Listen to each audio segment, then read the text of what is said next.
Wakati mara ya kwanza naenda Wasafi, Dar es Salaam, niulize swali moja.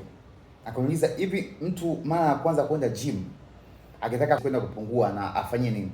Tuambie kitu kimoja, nyanyue vitu vizito. Kuna zile comment, kuna hadi wanasiasa wakipost, this is not true.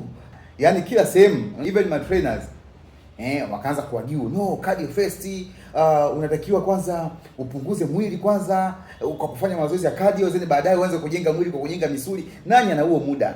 Kwa mimi nakuja na malengo yangu miezi mitatu gym, waniambie tuanze kwanza kupunguza mwili kwa kufanya cardio baadaye tujenge misuli. Na wengi walikuwa walizo ni kwa fact, walikuwa na reason kwa mazoea. Walikuwa na wanaamini kwa sababu tushazoea kama cardio. Of course cardio inasaidia kupungua. Ina disadvantage lakini.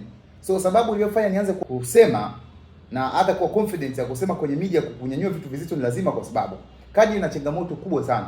Inakusaidia kupungua kwa haraka, lakini nini inachukua maji. Unachukua misuli, unaanza kubani na misuli kwa sababu ya quick energy unayohitaji, na ina slow metabolism. Na it is not sustainable. Yaani unapungua kilo 10, ukija kugain kilo 15. Let me tell you one thing. Kwa kunyanyua vitu vizito, haupungui kwa haraka, unapungua kwa uhakika. Take it from me. Weight ina improve metabolism yako. Umeng'enyo wako unakuwa uko fresh. So huwezi kukutunza waste tumboni. Namba 2, ukifanya mazoezi ya kunyanyua vitu vizito haishi kubani pale. Inaenda kubani umelala. Kesho una still burning kwa sababu muscles zinafanya kazi muda wote.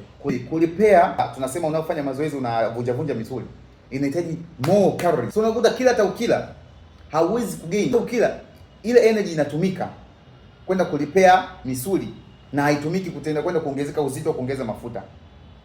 Kitu kingine, kwa kufanya mazoezi ya weight, hata ule matakataka kiasi gani, you don't gain.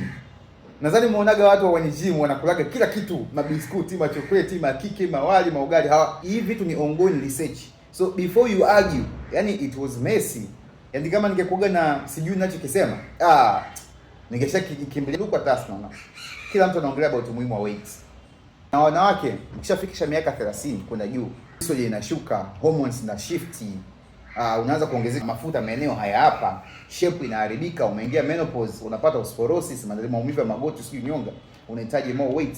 Na hizo weight usubiri ufike uanze kubeba miaka 40 50, anzia huko chini.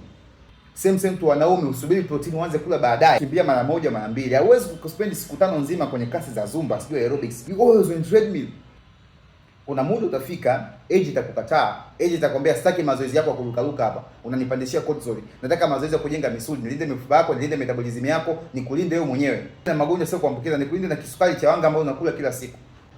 Guys, lift heavy weight. Especially kina mama kwenye umri wote, ukiwa na miaka 10, 20.